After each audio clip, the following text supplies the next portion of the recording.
দক্ষিণবঙ্গের বেশ কিছু জেলায় সেই ত্রাণ কার্যক্রমের হিসাব সংক্রান্ত পূর্ণাঙ্গ অডিট রিপোর্ট, উত্তরবঙ্গে যে আমাদের ত্রাণ কার্যক্রম আবারও শুরু হচ্ছে এবং গতকালকে অলরেডি আমাদের 5টি টিম চলে গিয়েছে এবং সার্বিক যে পুনর্বাসন প্রক্রিয়া এই বিষয়ের উপরে আজকে আমাদের এই প্রেস ব্রিফিং। তো প্রথমেই আমাদের যে কার্যক্রমটি হবে সেটি হচ্ছে যে আমাদের বিগত যে ত্রাণ কার্যক্রম ছিল সেটির হিসাব সংক্রান্ত আমরা একটি পূর্ণাঙ্গ অডিট রিপোর্ট প্রকাশ করব। আমরা সবসময় চেয়েছি যে স্বচ্ছতা এবং জবাবদিহিতার ভিত্তিতে আমাদের প্রত্যেকটি কাজ হোক এবং মানুষের যে আস্থার জায়গাটি বর্তমানে ছাত্র জনতার উপরে বা বৈষম্য বিরোধী ছাত্র আন্দোলনের এই প্ল্যাটফর্মটির উপরে তৈরি হয়েছে সেটি সবসময় বজায় রাখো।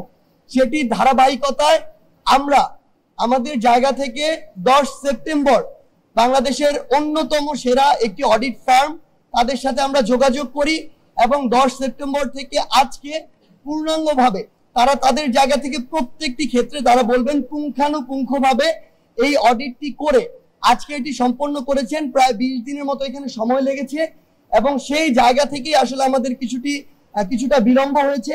আমাদের এই যে ত্রাণ কার্যক্রম, এই ত্রাণ কার্যক্রমে পুরো বাংলাদেশের হাজার হাজার শিক্ষার্থী ছাত্র জনতা অংশগ্রহণ করেছিল এবং আমাদের অন্যতম সমন্বয়ক আবু বাকের মজুমদার, এখানে আমাদের লুৎফর রয়েছে এবং আমাদের আরো বেশ কিছু সমন্বয়ক ছিল যারা এই বিষয়টি সমন্বয় করেছে, কাদের ছিল তারা এই জায়গায় সেন্ট্রালি সমন্বয় করেছে এবং সকলের জায়গা থেকে বিভিন্নভাবে সহযোগিতা করেছে।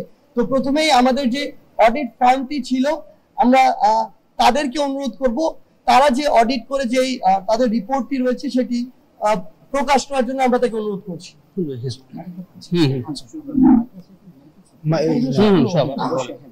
না আমার আসলে আসসালামু আলাইকুম, আমার নাম হচ্ছে জোরে বলতে পারেন, আমি গোলাম ফজলুল কবির, আমি ফার্মের একজন পার্টনার। তো আমরা ছিলাম অডিটর। তো আগে একটু ব্যাখ্যা করার দরকার আছে। আমি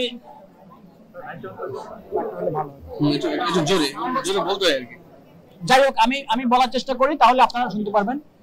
প্রথমে একটু ব্যাখ্যা করার দরকার আছে আমার আসলে এখানে আসলে মানে অডিটর কি এখানে আমার অবস্থানটা কি আসলে। তো নর্মালি আমরা যখন অডিট করি আমরা নর্মালি খুবই পতিতদশা রেজিস্টার্ড কোম্পানি বা অর্গানাইজেশন অডিট করি, তখন যে এজিএম গুলি হয় অ্যানুয়াল জেনারেল মিটিং, সেখানে একজন অডিটর উপস্থিত থাকেন, অডিটর একজন রিপ্রেজেন্টেটিভ উপস্থিত থাকেন। তিনি সেই শেয়ার হোল্ডারদের বা অন্য কারো কোনো কোয়ারি থাকলে বা কোয়েশ্চেন থাকলে বা কোনো এক্সপ্লানেশনের দরকার হলে তিনি জবাবটা দেন।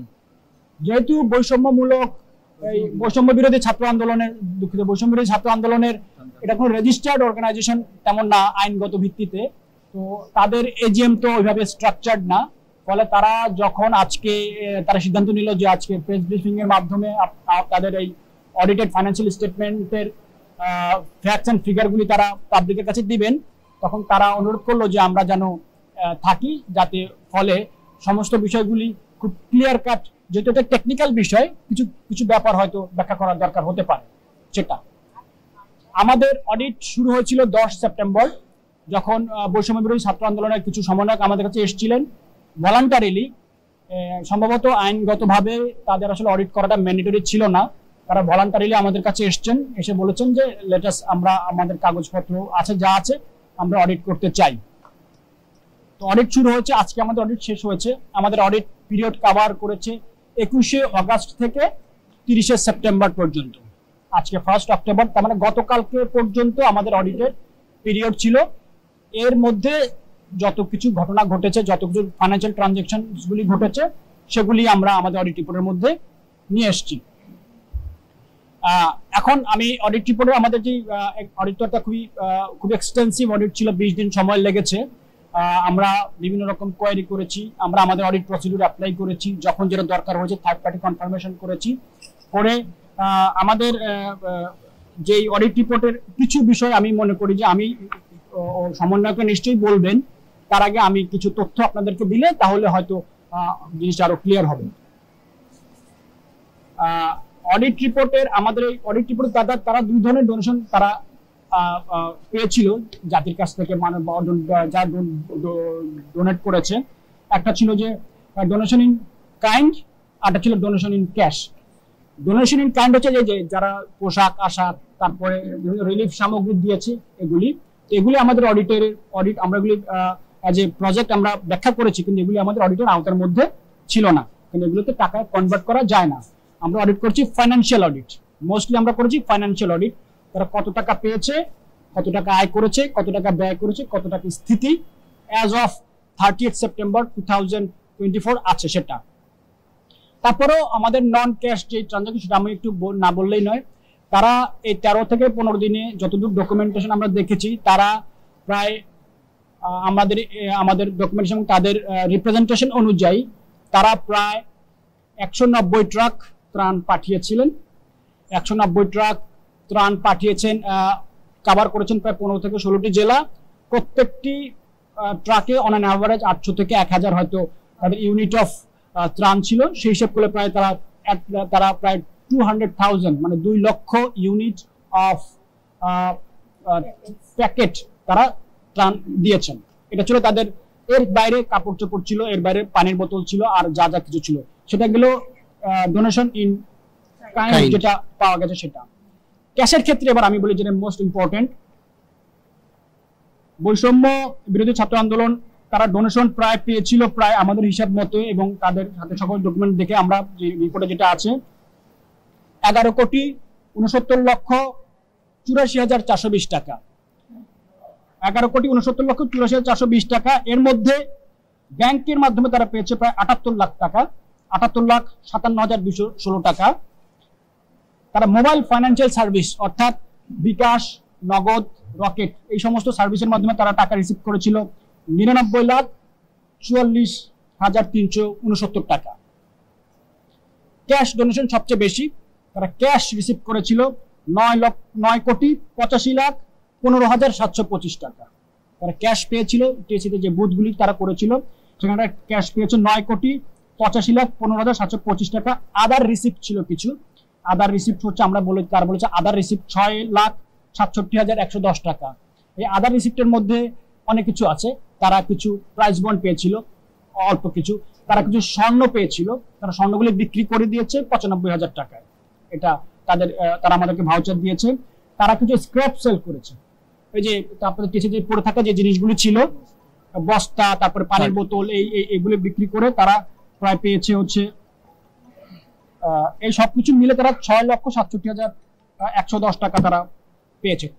ফলে টোটাল তাদের ডোনেশন তারা ইন ক্যাশ অর ইন মানে ব্যাংকিং চ্যানেল মানে ক্যাশ যেটা বলি, ক্যাশ অ্যান্ড ক্যাশ ইকুইভ্যালেন্ট আমরা যেটাকে বলি, তারা পেয়েছিল 11,69,84,420 টাকা। তারা খরচ করেছে 1,78,33,207 টাকা। 1,78,33,207 টাকা। এর মধ্যে তারা রিলিফ আইটেম কিনেছে 1,37,92,000 টাকা। আমি রাউন্ড ফিগারে বলি, একদম ইয়াতে না যাই। হ্যাঁ, 1,37,92,130 টাকা। তারা কিছু ডোনেশন অন্যান্য অর্গানাইজেশন এবং পিপলকে দিয়েছে, সেটা হচ্ছিল 12,06,500 টাকা। তারা প্যাকেজিং ম্যাটেরিয়াল কিনেছে 11,24,940 টাকা প্যাকেজিং ম্যাটেরিয়াল। তারা ট্রান্সপোর্টেশনের খাতে তারা ব্যয় করেছে 4,63,020 টাকা। খুব সম্ভবত ট্রান্সপোর্টেশন তার কারো কাছ থেকে সাপোর্ট পেয়েছিল। ফুড ফর ভলান্টিয়ার, যে ভলান্টিয়ার তারা ডাক দিয়েছিল, তাদের দাবি মতে তারা ভলান্টিয়ার যারা খাওয়া দাওয়া করেছে তাদের এন্টারটেনমেন্ট বাবদ তারা খরচ করেছে প্রায় 12,43,497 টাকা। আর আদার এক্সপেন্সেস 3,120 টাকা। এটা তাদের হয়তো একেবারে ছোট ছোট যে এক্সপেন্সেস গুলি ছিল সেগুলি। ফলে সবকিছু বাদ দিয়ে এখন গতকালকের মতে 30 সেপ্টেম্বর 2024 সালে তাদের ব্যাংকে ক্যাশ টাকা আছে, মানে ব্যাংকে আছে 9,91,51,213 টাকা। তাদের ব্যাংকে গতকাল অনুযায়ী তাদের যে টোটাল ফান্ড আছে সেটা আছে 9,91,51,213 টাকা। অর্থাৎ তারা প্রায় তাদের যতক্ষণ রিসিভ করেছে in cash through mobile banking or bank statement, তার হয়তো অ্যারাউন্ড তারা 12 থেকে 15% তারা খরচ করেছে, বাকি টাকা তাদের ব্যাংকে আছে। এই হচ্ছে ইন এ নাটশেল তাদের আয় ব্যয়ের হিসাব আমাদের মতে।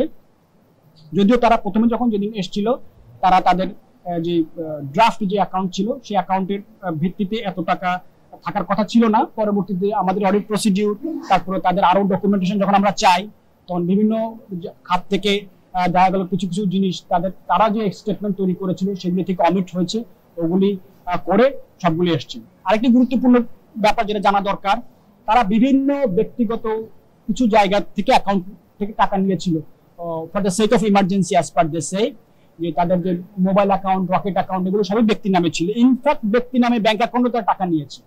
তো আমাদের অডিটের দেরি হওয়ার একটা কারণ হচ্ছে আমরা সবগুলিকে রিকনসাইল করেছি। রিকনসাইল করে আমরা বলেছি বৈষম্য বিরোধী ছাত্র আন্দোলনের নিজস্ব অ্যাকাউন্ট অন্য কোনো অ্যাকাউন্টে টাকা থাকাটা উচিত নয়, কারণ তাহলে এই টাকাটার মালিকানা আইনগতভাবে বৈষম্য বিরোধী ছাত্র আন্দোলনের নামে থাকে না। কারণ যে কোনো একজন ব্যক্তিগত ব্যাংক অ্যাকাউন্ট থাকলে বা মোবাইল ব্যাংকিং অ্যাকাউন্টে টাকা থাকলে সেদিন চলে যায়, তখন কি হবে? এই টাকাটা তো তারা পাবে না।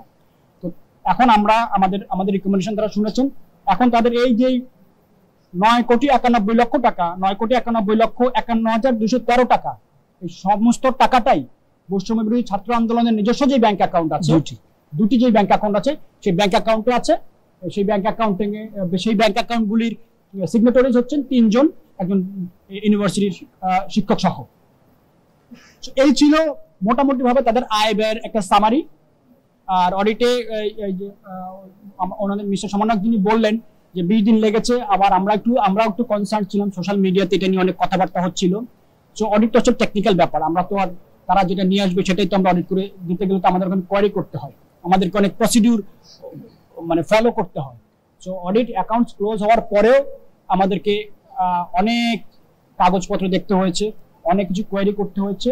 সবকিছু করে তারপরে আমরা অডিট পিরিয়ডটা এক্সটেন্ড করতে বাধ্য হয়েছি, 30 সেপ্টেম্বর পর্যন্ত আমরা কভার করতে বাধ্য হয়েছি। কারণ আমাদের কাছে এসেছিল 10 সেপ্টেম্বর, হয়তো বৈষম্য এরা মনে করেছিলেন যে হয়তো ওই ডেট পর্যন্ত অডিটটা করাবেন, কিন্তু আমরা যখন দেখলাম যে বিভিন্ন জায়গায় একটু সব জায়গায় টাকা পয়সা এখানে আছে ওখানে কিছু আছে, সবগুলো অ্যাকুমুলেটেড না, তারপরে আস্তে আস্তে আমরা যখন ডকুমেন্ট একের পর এক আসলো, তখন আমরা সব ফান্ড, স্পেশালি আমাদের এখানে খরচ তো একটু কম, খরচ মাত্র 1,78,00,000। মেইন কথা হচ্ছে ফান্ড, আমাদের 9,91,00,000 টাকার ফান্ড।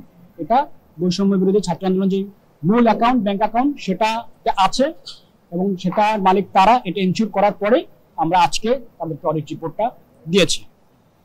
তো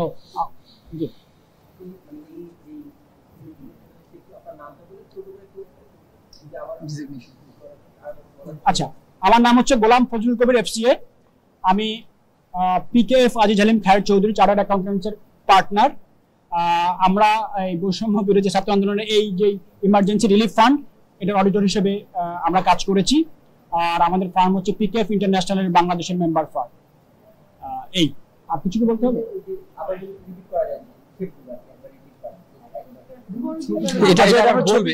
ছবি তুলে নিন। আচ্ছা, আমি একটু কথা সংক্ষেপে বলি তাহলে। আচ্ছা, আমরা বৈষম্য বিরোধী ছাত্র আন্দোলন গত 15 বছর 21 আগস্ট থেকে 30 সেপ্টেম্বর পর্যন্ত আমরা অডিট করেছি। সেখানে প্রায় তাদের যে ক্যাশ রিসিপ্ট হয়েছে, ক্যাশ এবং ব্যাংক এবং মোবাইল ব্যাংকিং ফাইন্যান্সিয়াল সার্ভিসে টোটাল তারা রিসিভ করেছে 11,69,84,420 টাকা। এর মধ্যে তারা ব্যাংক অ্যাকাউন্টের মাধ্যমে পেয়েছে 78,57,216 টাকা। তারা মোবাইল ফাইন্যান্সিয়াল সার্ভিস অর্থাৎ MFS এর মাধ্যমে তারা পেয়েছে 99,44,369 টাকা। আর ক্যাশ ডোনেশন পেয়েছে তারা 9,85,15,725 টাকা। আর আদার রিসিপ্ট তারা করেছে 6,67,110 টাকা। এই 6 লক্ষ টাকা বেসিক্যালি ছোট ছোট রিসিপ্ট, তারা কিছু স্ক্র্যাপ বিক্রি করেছে, স্বর্ণ পেয়েছিল স্বর্ণ বিক্রি করেছে, ও কিছু ডলার পেয়েছিল, অল্প কিছু ডলার পেয়েছিল সেগুলি বিক্রি করেছে, প্লাস প্রাইস বন্ড ছিল কিছু, এই ছোট ছোট কিছু অ্যামাউন্ট করে তারা আদার রিসিপ্ট প্লাস তাদের কিছু স্ক্র্যাপ ছিল বস্তা বিক্রি করেছে। এর মধ্যে থেকে তারা প্রায় 1,78,33,207 টাকা খরচ করেছে রিলিফের জন্য। সেই খরচের ব্রেকআপটা ছিল এরকম: তারা পারচেজ অফ রিলিফ আইটেম, তারা রিলিফ আইটেম কিনেছে 1,37,92,130 টাকার। তারা অন্যান্য অর্গানাইজেশনকে তারা ডোনেশন দিয়েছে ক্যাশ 12,06,500 টাকা। তারা প্যাকেজিং ম্যাটেরিয়াল কিনেছে 11,24,940 টাকার। তারা ট্রান্সপোর্টেশন বাবদ, পরিবহন বাবদ তারা ব্যয় করেছে 4,63,000 টাকা। তারা ভলান্টিয়ার যারা এখানে কাজ করেছে, সারা ঢাকা শহর থেকে ভলান্টিয়ার এসেছিল, তাদের পেছনে তাদের খরচ হয়েছে 12,43,497 টাকা। আর আদার এক্সপেন্স 3,120 টাকা। ফলে তাদের আয় এবং ব্যয় বাদ দিলে গত 30 সেপ্টেম্বর 2024 অনুযায়ী তাদের বৈষম্য বিরোধী ছাত্র আন্দোলনের 2টি ব্যাংক অ্যাকাউন্টে এখন স্থিতি আছে, ব্যালেন্স আছে 9,91,51,213 টাকা। আমি আবার বলি, তাদের টাকা আছে এখন 2টি বৈষম্য বিরোধী ছাত্র আন্দোলনের নিজস্ব যে ব্যাংক অ্যাকাউন্ট আছে, সেই 2টি ব্যাংক অ্যাকাউন্টে তাদের টাকা আছে 9,91,51,213 টাকা। আচ্ছা ঠিক আছে। আচ্ছা আমার ওকে আই থিংক আমার কারো কোনো কোশ্চেন না থাকলে আমি হ্যাঁ, একটা অডিট বাবদ কত টাকা নিয়েছে? আমরা এই অডিট বাবদ আসলে আমরা চার্জ করি নাই। কেন করিনি সেটাও বলি, এটা যে খুব বৈষম্য বিরোধী ছাত্র আন্দোলনের জন্য তা না। যখন কোনো চ্যারিটি ফার্ম আমরা অডিট করি, যেমন মসজিদ, মাদ্রাসা, খানকা, আমরা কি বলি, আমাদের অডিট ফিটা যেটা আপনি নির্ধারণ করবেন সেটা আমাদের পক্ষ থেকে আপনি ডোনেশন হিসেবেই মসজিদ, মাদ্রাসা নিয়ে নেন। যেহেতু বৈষম্য বিরোধী ছাত্র আন্দোলন একটি চ্যারিটি ফান্ডে রিলিজ করেছিল, আমরা অডিট ফিটা আমরা চার্জ করি না।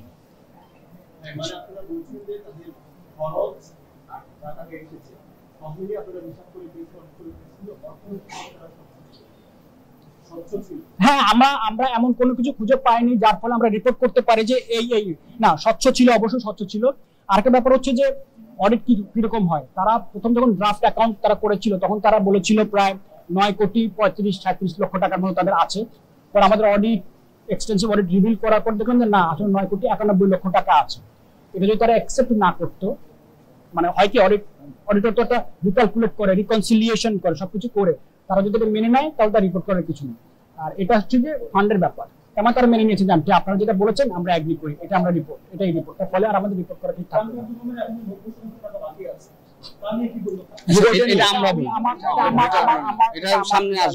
আচ্ছা, ওনার কাছে কি আপনাদের প্রশ্ন আছে? মানে ওনার কাছে অডিট রিলেটেড, মানে অডিট রিলেটেড কোনো প্রশ্ন আছে? ওকে, যে অডিট রিলেটেড যদি কোনো প্রশ্ন না থাকে তাহলে পরবর্তী যেই টাকাটি আমাদের রয়েছে, যে ব্যালেন্স রয়েছে 9,91 লক্ষ টাকারও বেশি যে ব্যালেন্সটি রয়েছে, সেটি নিয়ে আমাদের পরবর্তী পরিকল্পনা, এটি ব্রিফ করবেন আমাদের ত্রাণ যে কমিটিটি ছিল সেটি লুৎফুর রহমান ব্রিফ, এই পরবর্তী পরিকল্পনা নিয়ে ব্রিফ করবেন। থাকবেন? আচ্ছা, আমরা একটু সামনে আসতেছি। আচ্ছা, হচ্ছে মাঝখানে, আচ্ছা ওই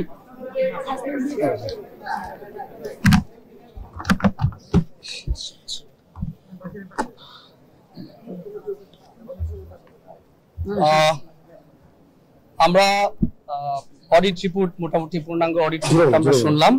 তো এখন আমরা যেটি আলোচনা করব সেটি হচ্ছে আমাদের, আমি প্রথম কথা হচ্ছে আমার পরিচয় দিচ্ছি, আমি লুৎফুর রহমান, সমন্বয়ক বৈষম্য বিরোধী ছাত্র আন্দোলন, এবং এই যে টিএসসিতে যে ত্রাণ কার্যক্রম হয়েছে সেটি আমি ছিলাম আর কি, সেটির সাথে পাশাপাশি 3 জনের একজন, পাশাপাশি জাতীয় বন্যা পুনর্বাসন যে কমিটি হয়েছে সেটির সদস্য হিসাবে আছি, এবং আমার সাথে আছেন আমাদের বৈষম্য বিরোধী ছাত্র আন্দোলনের সমন্বয়ক আবু বকর মজুমদার। তো আমি এখন আমাদের যে অবশিষ্ট টাকা 9,91 লক্ষ টাকা, যেটি আমাদের 2টি ব্যাংক অ্যাকাউন্টে রয়েছে, একটি হচ্ছে ঢাকা বিশ্ববিদ্যালয় সোনালী ব্যাংক শাখায় এবং টিএসসির জনতা ব্যাংক শাখায়। তো আমরা এই টাকাটি আসলে কি করব? তো আমরা যখন আমাদের 4 তারিখে যখন আমাদের ত্রাণ কার্যক্রম স্থগিত করা হয় 4 সেপ্টেম্বর, সেদিনে কিন্তু আমরা প্রেস ব্রিফিং এর মাধ্যমে বলেছিলাম যে আমাদের যে অবশিষ্ট টাকা রয়েছে সেটি আমরা বন্যা কবলিত যে জেলাগুলো সেটির পুনর্বাসন কাজে ব্যয় করব। তো এটি নিয়ে আমরা সে সময় বুয়েটের সাথে বসেছি, বুয়েটের যারা বিশেষজ্ঞ যারা রয়েছেন, বিশেষ করে সিভিল ইঞ্জিনিয়ারিং ডিপার্টমেন্টের সাথে বসেছি, পাশাপাশি দুর্যোগ বিশেষজ্ঞদের সাথে বসেছি, এছাড়াও যারা এই রিলেটেড যারা বিশেষজ্ঞ রয়েছেন তাদের সাথে বসেছি। এরপরে আমরা যে সিদ্ধান্তটি নিয়েছি সেটি হচ্ছে আমরা আমাদের যে এই যে টাকাটি, সেই টাকা আমরা আসলে 2 ভাবে খরচ করার প্ল্যান করেছি। একটি হচ্ছে আমরা 8 কোটি টাকা ত্রাণ মন্ত্রণালয়ের মাধ্যমে প্রধান উপদেষ্টার তহবিলে দিব। দেওয়ার পরে যেটি হবে, আমাদের যে বৈষম্য বিরোধী ছাত্র আন্দোলনের ছাত্র প্রতিনিধি যারা জাতীয় বন্যা পুনর্বাসন কমিটিতে রয়েছেন, এছাড়া বন্যা কবলিত জেলাগুলোতে আমরা প্রত্যেক জেলাতেই ছাত্র প্রতিনিধি আমাদের পক্ষ থেকে দিয়েছি, যেটি ত্রাণ মন্ত্রণালয় চেয়েছিলেন। তো তাদের তদারকিতে এই 8 কোটি টাকার যে পুনর্বাসন কার্যক্রম সেটি তাদের তদারকিতে সংগঠিত হবে, পরিচালিত হবে। এটি আসলে কিভাবে হবে সেটি হচ্ছে, এই যে বৈষম্য বিরোধী ছাত্র আন্দোলনের প্রতিনিধি যারা জাতীয় বন্যা পুনর্বাসন কমিটিতে রয়েছেন তারা এটি তদারকি করবেন সেন্ট্রালি, এবং বন্যা কবলিত যে জেলাগুলো রয়েছে সেইখানে যে ছাত্র প্রতিনিধি রয়েছেন তারা সেই জেলা তদারকি করবেন। এর বাইরে 8 কোটির বাইরে যে টাকাটি থাকবে অর্থাৎ 1,91,00,000 টাকা, এই টাকাটি বর্তমানে আপনারা জানেন যে উত্তরবঙ্গেও বন্যা আক্রান্ত হয়েছে। সেই বন্যা আক্রান্ত উত্তরবঙ্গের জেলাগুলোতে আমাদের অলরেডি ত্রাণ কার্যক্রম শুরু হয়েছে। গতকাল রাত্রে আমাদের 5টি টিম উত্তরবঙ্গের এই জেলাগুলোতে গিয়েছে। আমরা এখন এই টাকাগুলো থেকে এই 1,91,00,000 টাকা থেকে আমাদের এই টাকাগুলো থেকে আমরা বিশেষ অংশ মানে যতগুলো লাগে আর কি সেই অংশটি সেই জেলাগুলোর প্রশাসন, স্থানীয় প্রশাসন, ডিসি এবং উপজেলা নির্বাহী অফিসার যিনি রয়েছেন তাদের মাধ্যমে, ছাত্র প্রতিনিধিদের মাধ্যমে আমরা বন্যা কবলিত জেলাগুলোতে ত্রাণ কার্যক্রম পরিচালনা করব। আগামীকাল থেকেই সেটি শুরু হবে। আরেকটি জিনিস ভাইয়ের সাথে একটু যোগ করতে চাই, সেটা হচ্ছে আমরা আসলে কেন গভর্নমেন্টের কাছে বা মন্ত্রণালয়ের কাছে টাকাটা হস্তান্তর করছি। তো সেই বিষয়টি হচ্ছে আমরা যখন বুয়েটের যারা এই বিষয়ে বিশেষজ্ঞ, সিভিল ইঞ্জিনিয়ার ডিপার্টমেন্টের চেয়ারম্যান সহ আরো কয়েকজনের সাথে বসেছি, পাশাপাশি দুর্যোগ বিশেষজ্ঞদের সাথে বসেছি, ওনাদের এক্সপার্ট ওপিনিয়ন নিয়েছি। তো আমাদের কাছে যেটা আমরা বুঝেছি যে এরকম একটা বড় কর্মযজ্ঞ করতে গেলে পুনর্বাসনের জন্য একটা সিস্টেম বিল্ড থাকতে হয়। তো যে সিস্টেমটা আসলে বৈষম্যবিরোধী ছাত্র আন্দোলন নাই, সিম্পলি এটা একটা ইমার্জেন্সি ক্রাইসিস মোমেন্টে আমরা কাজ করা শুরু করেছিলাম। তো ওই সিস্টেম যেহেতু আমাদের নাই বা ওই ফাংশন নাই, সেক্ষেত্রে আমরা সাথে সাথে আবার যে যাদের আছে তাদের সাথে যোগাযোগ করেছি। তো আমাদের কাছে মনে হয়েছে যে আমাদের যে গভর্নমেন্টের যে মন্ত্রণালয় আছে সেই মন্ত্রণালয় এখানে একটা বেস্ট রোল প্লে করতে পারে, কিন্তু তারাও আমাদের সহযোগিতা চেয়েছে সেই কাজে। তো ওনারা যেহেতু সহযোগিতা চেয়েছে সেই প্রেক্ষিতে আইজিটি বলেছেন যে আমাদের বিভিন্ন স্থানীয় পর্যায়ে যারা আমাদের সাথে কাজ করেছে বৈষম্যবিরোধী ছাত্র আন্দোলনে, একই সাথে যারা এখানে কাজ করেছেন, যারা স্থানীয় পর্যায়ের সাথে খুব কানেক্টেড, তাদেরকে একসাথে রেখে সকলের সামঞ্জস্যে আমরা এই কার্যক্রম পরবর্তী যে কার্যক্রম সেটি পরিচালনা করব। এবং আরেকটি জিনিস আপনাদেরকে জানাতে চাই যে আমাদের টাকাটা যখন ব্যাংকে আছে, একই সময় কিন্তু এই যে দুর্যোগ ত্রাণ মন্ত্রণালয় তারা কিন্তু পুনর্বাসনের জন্য কাজ করে যাচ্ছে। ওদের এই টাকাটা এখন দরকার নাই দেখে আমরা হস্তান্তর করি না, আমাদের একই সাথে অডিটও চলছিল। তো আমরা খুব শীঘ্রই সেটা সেখানে হস্তান্তর করে দিব সেই ফান্ডে। হ্যাঁ, কালকে আগামীকালেই হস্তান্তর করে দিব। কিন্তু আমাদের যে পুনর্বাসন কার্যক্রম সেটা কিন্তু চলমান আছে গভর্নমেন্টের পক্ষ থেকে, আমরা যাদের সাথে মিলে কাজ করব। তো এই বিষয়টি স্পষ্ট করার দরকার ছিল মনে হয়েছিল। হ্যাঁ, ওকে। আচ্ছা, এটা হচ্ছে আমাদের পুনর্বাসনের যে প্ল্যান সেটি বললাম। এখন হচ্ছে আপনাদের যদি কোনো প্রশ্ন থাকে সেক্ষেত্রে হাসনাত এবং সার্জিস আছেন, তারা তাদের উত্তর দিবেন, এবং আব্দুল কাদের আছেন, তারা উত্তর দিবেন। হ্যাঁ,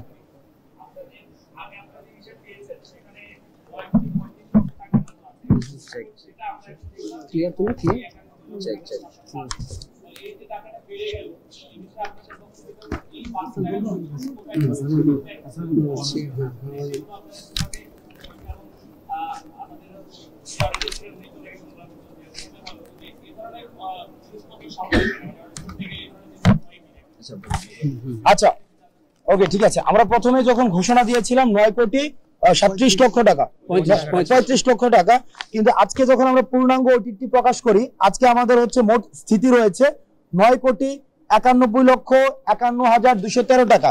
এই যে টাকাটি বেড়েছে, এই টাকাটি কোন জায়গা থেকে আসছে? এক নম্বর বিষয় হচ্ছে আমরা ত্রাণ কার্যক্রম স্থগিত করেছি 4 তারিখ। এই 4 তারিখের পরবর্তী সময়ে 10 তারিখ যখন অডিট শুরু হয়, এই পুরোটা সময়ে বিভিন্ন অঙ্কের টাকা এসছে। 4 লাখ টাকা, 10,000 টাকা, 12,000 টাকা, এই টাকাগুলো পরবর্তীতে যুক্ত হয়েছে। দ্বিতীয়ত, আমাদেরকে অনেকে চেক প্রদান করেছে, যেই চেকগুলো তখন কিন্তু ক্যাশ করা যায়নি। ওই ক্যাশ, অর্থাৎ এই যে চেকের পরবর্তীতে ক্যাশ করা হয়েছে, সেটিও পরবর্তীতে যুক্ত হয়েছে এবং বিভিন্ন নামে আসছে। এখন দেখেন, বিভিন্ন নামে আসছে, কিন্তু আমাদের তো তখন অ্যাকাউন্ট ছিল না।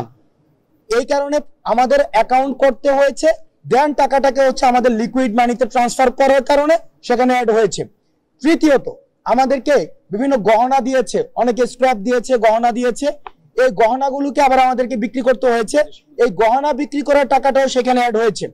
চতুর্থত, আমাদের ওই সময়ে কয়েন যেটা থাকে, কয়েন, এই কয়েনের টাকাটা, পয়সাটা ইনস্ট্যান্ট, সেক্ষেত্রে গুণাটা সম্ভব হয়নি। সেই কয়েনের টাকাটা আপনারা যদি চান, আমাদের ইন্ডিভিজুয়াল প্রত্যেকটা জিনিসের আলাদা আলাদা হিসাব কিন্তু রয়েছে, যে আমরা কয়েন থেকে কত টাকা পেয়েছি। এই কয়েনের ওই টাকাটাও কিন্তু পরবর্তীতে 2 লক্ষ টাকারও বেশি, একদম এক্সাক্ট ফিগারটা কিন্তু এখানে দেওয়া আছে। আপনারা যারা ইন্টারেস্টেড সেখান থেকে নিতে পারেন। 2 লক্ষ টাকারও বেশি সেটা যুক্ত করা হয়েছে। সার্বিকভাবে সব হিসাব যুক্ত করার পরে আমাদের যেটা দাঁড়িয়েছে 9,91,00,000 টাকারও বেশি। এখন বাংলাদেশে সর্বপ্রথম আমার মনে হয় ইতিহাসে একটা হিসাব দেওয়ার পরে আবার অডিট করার পর আবার টাকা বৃদ্ধি পেয়েছে, এই ধরনের নজির মনে হয় কোথাও নেই। আমরা সর্বপ্রথম আমাদের দেখেন প্রায় অলমোস্ট 60 লাখ টাকা কিন্তু বৃদ্ধি পেয়েছে। এখন যারা বিভিন্ন সময় এলিগেশনে এসেছে, টকশো বুদ্ধা, ইউটিউব বুদ্ধা অনেকে রয়েছে, আমরা এলিগেশন এনেছে আমাদের বিরুদ্ধে যে টাকা নিয়ে নাকি আমাদের ঘুরতে চলে গিয়েছে, টাকা নিয়ে এটা চলে গিয়েছে, গাড়ি কিনেছে, এই বিষয়গুলো কিন্তু আমাদের বিরুদ্ধে এনেছে, এই বিষয়গুলো আমাদের বিরুদ্ধে এনেছে। কিন্তু দেখেন টাকাটা অ্যাকাউন্টে রেখেছে। এখন ব্যাংকের অ্যাকাউন্টে যদি না রেখে টাকাটা তাহলে কোথায় রাখতো? বাকেরের কাছে, সার্জিসের কাছে, পার্সোনাল জায়গায়, তখন আরো বিতর্কিত হওয়ার সুযোগ থাকতো। এখন ব্যাংকে রাখার কারণে সবচেয়ে সিকিউর ছিল। এখনো পর্যন্ত টাকার একটা টাকাও এখনো পর্যন্ত কোনো ধরনের হেরফের হয়নি এবং আমাদের পূর্ণাঙ্গ অডিটই সেটি রয়েছে, যেটি আমরা জাতির সামনে প্রকাশ করছি। এবং সেটি নিয়েও যদি কোনো প্রশ্ন থাকে আপনাদের উন্মুক্ত যে কোনো সময় আমাদেরকে প্রশ্ন করতে পারেন। আচ্ছা, চেকের ব্যাপারটা আচ্ছা, আমাদের যে চেকের আলাপ করলো হাসনাত, সেটি হচ্ছে আমাদের কয়েকটি চেক ছিল, যে চেকগুলো প্রথমত যে নামে এসেছে নামগুলো ছিল ভুল। প্রথম একটি 30 লাখ টাকার চেক ছিল, যে চেকটি এসেছিল বৈষম্যবিরোধী ছাত্র আন্দোলন নামে, কিন্তু তখন আমাদের কিন্তু বৈষম্যবিরোধী ছাত্র আন্দোলন নামে কোনো অ্যাকাউন্ট ছিল না, যার কারণে সেই চেকগুলো রিজেক্ট হয়েছে প্রথম। তারপরে যখন আমরা অ্যাকাউন্ট ওপেন করেছি তখন কিন্তু আবার যখন চেকগুলোকে আমরা ব্যাংকে দেই তখন এই টাকাটা আমাদের মূল অ্যাকাউন্ট আজকে যে ফিগারটি এসেছে সেটির সাথে অ্যাড হয়। এই কারণে এই যে টাকা যে বাড়ার ব্যাপারটা সেটি হচ্ছে ওই জায়গা থেকে। আচ্ছা, আরো কোনো প্রশ্ন থাকলে আপনার যত প্রশ্ন আছে রিগার্ডিং ত্রাণ আমাদেরকে করতে পারেন।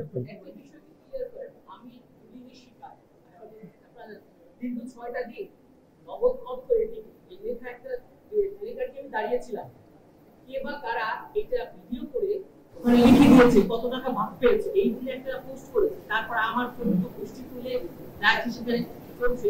এটা ক্লিয়ার করে যারা ওখানে সংশ্লিষ্ট টাকা উত্তোলনে ছিল, এর বাইরে কমিটির বাইরে কেউ গণনায় ছিল না, কিছুতে ছিল না, এটা একটু ক্লিয়ার করে। আমরা এই আসলে করতে চাই না এখানে কষ্টের সাথে বললাম। আচ্ছা, এখানে ত্রাণ কার্যক্রমের মধ্যে স্বতঃস্ফূর্তভাবে সারা দেশের মানুষের যে একটা ঐক্য আমরা দেখেছি, সেই ঐক্য আমাদের টিসিতে দেখে সবাই আসছে কাজ করেছে। তো এই প্রসেসের মধ্যে যারা এই কাজ করেছে সবাইকে সংযুক্ত করা হয়েছে। কেউ ভলেন্টিয়ার কাজ করেছে নেওয়ার ক্ষেত্রে, আনার ক্ষেত্রে, কেউ এই কি বলে এটা টাকা গুনার ক্ষেত্রে কাজ করেছে, যারা আসলে আমাদের প্ল্যাটফর্মে নাম আকারে নাই, সব ধরনের মানুষের ছিল। তবে এইখানে বিশেষ করে যারা এই হিসেবের সাথে ছিল, আমাদের নারী শিক্ষার্থীরা দেখেছেন টাকা উত্তোলন করেছে, তারা টাকার গুনেছে, গণনা করেছে, এবং 2 জন দায়িত্বপ্রাপ্ত ছিলেন যাদের মধ্যে দিয়ে ওই যে যাদের কাছে রিসিপ্ট গুলো ছিল, রিসিপ্ট গুলা, তো ওনাদের মধ্যে দিয়ে হচ্ছে জিনিসপত্রগুলো কেনা হতো, যেগুলো কেনা হয়েছে। তো মাঝখানে এই 2 জন ছিল জাস্ট এ মিডিয়েটর, লাইক ওনারা হচ্ছে যে যাদের কাছে টাকা তাদের থেকে নিয়ে যে খরচ করছে তার রিসিপ্ট অনুযায়ী তাকে টাকাটা হ্যান্ড ওভার করতে, যাতে স্বচ্ছতা ম্যাক্সিমাম থাকে। মিডিয়েটর হিসেবে 2 জনকে রাখা হয়েছিল।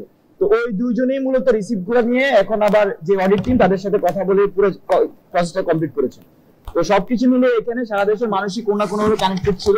তো এইখানে আসলে আমাদের যে অডিট রিপোর্ট আজকে প্রকাশ পেয়েছে, আমাদের জায়গা থেকে এখানে কোনো ধরনের আমরা মনে করছি জিনিসটা পূর্ণাঙ্গ একটা স্বচ্ছ জিনিস, এবং একই সাথে আরো যেসব প্রশ্ন এসেছে, আশা করি যে আজকের অডিট রিপোর্ট প্রকাশের পরে এবং এই প্রশ্ন উত্তরের পরে সকল প্রশ্ন উত্তর আসলে জনগণ পেয়ে যাবে। ধন্যবাদ। আচ্ছা, এখানে কিছু জিনিস ক্লিয়ার করা আছে, আগে কিছু জিনিস ক্লিয়ার করি। সেটা হচ্ছে কি, মানে যেই কথাগুলো আমরা সোশ্যাল মিডিয়ায় দেখেছি, এটা আমাদের অনেক ধৈর্যের সাথে আসলে এই প্রশ্নগুলো স্কিপ করতে হয়েছে এই দিনটার জন্য আসলে। তো এই বিষয়গুলো একটু কথা বলা উচিত। প্রথম কথা হচ্ছে, এরকম একটা কথা এসেছিল যে টাকা ব্যাংকে কেন রাখবো। আমি যদি মনে করি যে এখানে অ্যারাউন্ড 11 কোটি টাকা হয়, সবগুলো যদি 1000 টাকার নোট হয়, তারপর আমার 110টা বান্ডিল হবে, এটা তো এরকম কোনো টাকা না। এখানে একটা 5 বছরের বাচ্চার ব্যাংকের 1 টাকা 2 টাকার পয়সাগুলো ছিল, 5 টাকা 10 টাকা নোটও ছিল, 20 টাকা 100 টাকা নোটও ছিল।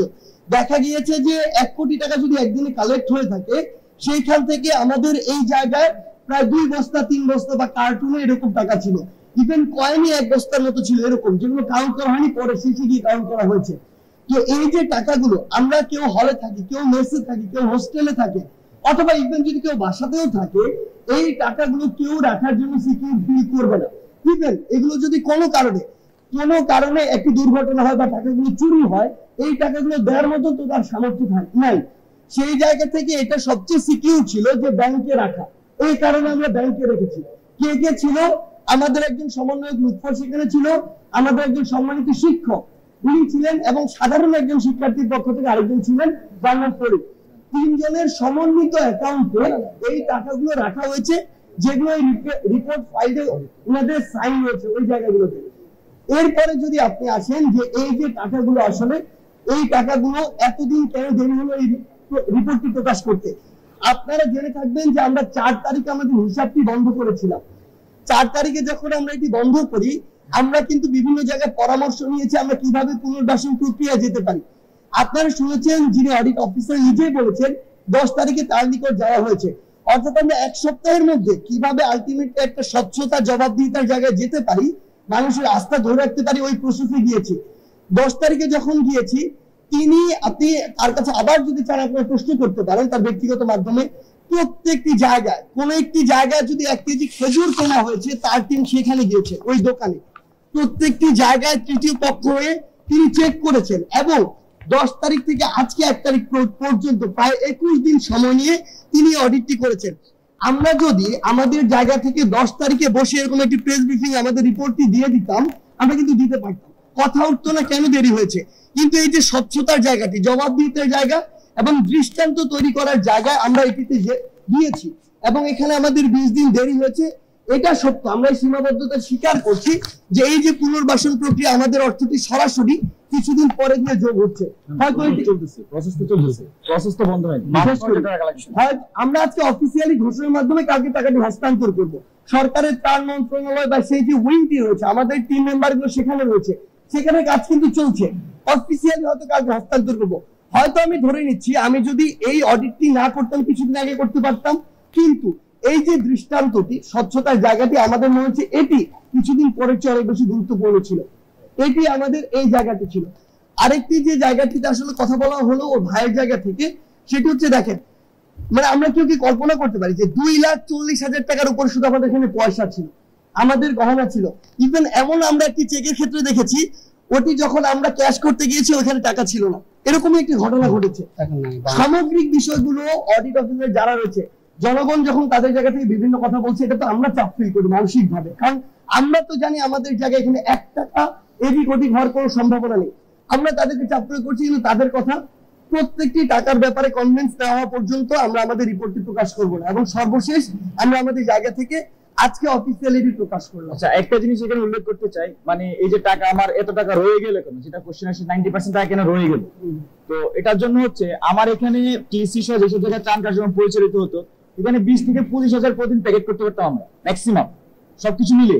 এখন অনেক প্রকারের খাবার আসতো, অনেক কিছু ল্যাকিংস থাকে ফুল প্যাকেট করার জন্য, যেটা ল্যাকিং থাকতো সেটার জন্য হচ্ছে আমরা সেটা কিনে নিয়ে আসতাম। তো এখন আমার প্রতিদিন ক্যাপাসিটি হচ্ছে 20 থেকে 25,000, কারণ 20 থেকে 25,000 জন্য যেইটুকু দরকার ছিল সেইটুকু শুধু আমি নিয়ে আসতাম। তো এর মানে এই না যে আমার কাছে টাকা থাকলে শুধু আমি কিনে নিয়ে আসবো, এনে জমা করতে কোনো লাভ না, আমি এটা পাঠাতে পারবো না। তো আমাদের ক্যাপাসিটি ছিল যা, আমরা ম্যাক্সিমাম ট্রাই করেছি যে এখান থেকে প্রোডাক্ট পাঠানোর জন্য, এবং সেজন্য আমাদের খরচ গেলে এতটুকু। এখন বস্তার কথা আসছে, এত টাকা কেন বস্তায় গেল? দেখেন প্রায় 2 লাখ পিস আমার বস্তা লেগেছে, কিন্তু আমি কিন্তু খাবার কিন্তু বেশি কিনতে হয় না, খাবার তো মানুষ পাঠিয়েছে, মানুষ তো আমাকে বস্তা দেয় নাই। তো এই যে 2 লাখ পিস বস্তা লেগেছে, 2 লাখের সাথে আপনি 5 টাকা করে গুণ দেন, 60 টাকা করে গুণ দেন, পলিথিন হিসেবটা গুণ দেন, মানে কত পলিথিনে কত কেজি হয়, এত প্রতি প্যাকেটের মধ্যে এসে 10 টাকা করে পলিথিন লাগতেছে, কত কেজি কত টন পলিথিন লাগে হিসাব করেন, মানে হ্যাঁ রশি লাগে এগুলো বাড়তে। তো এই কোশ্চেন গুলো আমি অনেক জায়গায় ফেসবুকে দেখেছি, বিশেষ করে ঢাকা বিশ্ববিদ্যালয়ের শিক্ষার্থীদেরকে আমি দেখেছি এইসব প্রশ্ন করতে, খুবই ভ্যালিড প্রশ্ন। এই বাংলাদেশের জবাবদিহিতার বাংলাদেশে আমরা চাই, কিন্তু একই সাথে এটা নিশ্চিত করতে চাই মানে যে টাকা আমরা প্রোডাক্ট কিনেছি, এই এতগুলো প্রোডাক্ট শুধু আমরা প্যাকেজ করিনি, যে প্রোডাক্ট গুলো মানুষ পাঠিয়েছে মূলত সেটার অংশটা সবচেয়ে বেশি ছিল, এবং আমাদের ক্যাপাসিটি ম্যাক্সিমামটা আমরা করে গিয়েছি মানুষকে ত্রাণ পাঠানোর জন্য। আর বাইতে বলেনি কেন আসলে লেন্দি প্রসেস আমার যেতে হয়েছে। হ্যাঁ, ওকে, ঠিক আছে। আরেকটা জিনিস অ্যাড করি, যেটা নিয়ে অ্যাকচুয়ালি কথা হয়েছিল, যে আমাদের সেন্ট্রাল ফিল্ডের জায়গাটি এবং টিএসসি তে বেশ কিছু বস্তা অনেক দিন ধরে ছিল।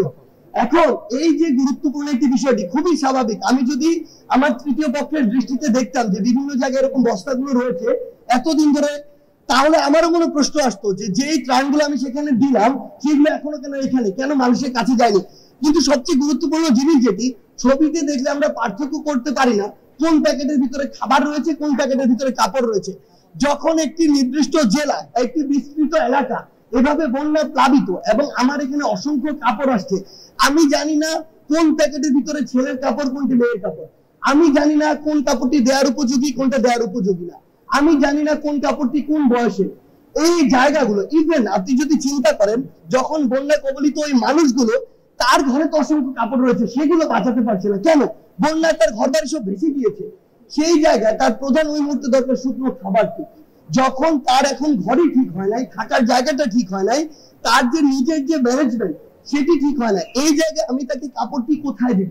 তার তো আগে থাকার ঘরটি ঠিক হইতে হবে। সেই জায়গায় কাপড় দেওয়ার তো একটি নির্দিষ্ট সময় তো আসতে হবে। এই জন্য আমাদের খাবারের যে শুকনো খাবার পাঠানোর যে ত্রাণ কার্যক্রম ছিল, সেটি শেষ হওয়ার পরে আমাদের কাপড়ের এই বাছাই প্রক্রিয়াগুলো করতে হয়েছে, দেওয়া উপযোগী না উপযোগী, ছেলেদের মেয়েদের। এই বাছাইগুলো করার পরে এই কাপড়গুলো আমাদের জায়গা থেকে পাঠানো হয়েছে বাংলাদেশ সেনাবাহিনীর কাছে। 65 ট্রাক কাপড় পাঠানো হয়েছে বাংলাদেশ সেনাবাহিনীর কাছে। এই কারণে আমরা আমাদের জায়গা থেকে এই মুহূর্তে মনে করছি যে তাদের ইনফ্রাস্ট্রাকচারের দিক থেকেও, তাদের যে ইনস্ট্রুমেন্টের দিক থেকেও, তাদের যে সাপোর্ট বা ভেহিকেল, সব দিক মিলিয়ে তারা যতটা ডিসিপ্লিন ওয়েতে, তাদের যেহেতু প্রত্যেকটি উপজেলায় তাদের এখন দায়িত্বরত অফিসার রয়েছে, তারা যতটুকু ডিসিপ্লিন ওয়েতে এটি দিতে পারবেন, ওই মুহূর্তে আমাদের অতটুকু ডিসিপ্লিন ওয়েতে আমরা হয়তো দিতে পারতাম না। যেন যে কোনো একটা কাজ সবচেয়ে ভালোভাবে হয়, এই জন্য আমরা তাদের মাধ্যমে এই কাপড়গুলো অলরেডি পাঠিয়ে দিয়েছি, 65 ট্রাক কাপড়। আরেকটি জিনিস ছিল, সেটা হচ্ছে কিছু পানির বোতল আমরা দেখেছি টিএসসির এই জায়গায়, ওই জায়গায়। প্রথম কথা হচ্ছে, যখন তার টিউবওয়েলটি বন্যার পানির নিচে ছিল, তখন তার ওই পানিতে খুব বেশি ইমার্জেন্সি ছিল, তখন আমরা আমাদের জায়গা থেকে সর্বোচ্চ পানি পাঠিয়েছি। একটা খাবারের প্যাকেটের সাথে আমরা একটা করে পানি দিয়েছি। কিন্তু যেটি দেখা গিয়েছে, যারা পানি পাঠিয়েছে, পানি পাঠানোর কোম্পানিগুলো, তারা কিন্তু এটা চিন্তা করেনি কত প্যাকেট খাবার যাচ্ছে। তাদের যতটুকু সামর্থ্য হয়েছে পানির প্যাকেট পাঠানোর, তারা ততগুলো পানি দিয়ে দিয়েছে। এখন আমার যতগুলো প্যাকেট দিয়েছিল, তার চেয়ে পানির সংখ্যাটা কিছু ক্ষেত্রে পানি আমরা ইন্ডিভিজুয়ালি শেষ করি, কিছু ক্ষেত্রে অনেক বেশি ছিল। আবার যেটা দেখা গিয়েছে, আমাদের 4 তারিখের পরেও অনেকের জায়গা থেকে, বিভিন্ন জায়গা থেকে পানি পাঠিয়ে দিয়েছে। এই জিনিসটি হয়েছে। আবার যখন পানিটি নিচে নেমে গেল, বন্যার পানিটি যখন টিউবওয়েল থেকে তারা পানি পাচ্ছে, তখন তারা এই পানিটির চাহিদা আর দেখাচ্ছে না, তখন তারা তাদের অন্যান্য সহযোগিতার সেটি দেখাচ্ছে। সেই জায়গা থেকে কিছু পানি ছিল যেগুলো আমরা পরবর্তীতে প্রশাসনের কাছে পাঠিয়েছি। আবার কিছু ছিল পানি নিয়ে আরেকটু আমি একটু অ্যাড করি, সেটি হচ্ছে সব পানি কিন্তু ভালো ছিল না, কিছু পানি খোলা পানি ছিল, যেগুলো তারা আলাদা বোতল কিনে নিয়ে সেই পানিগুলো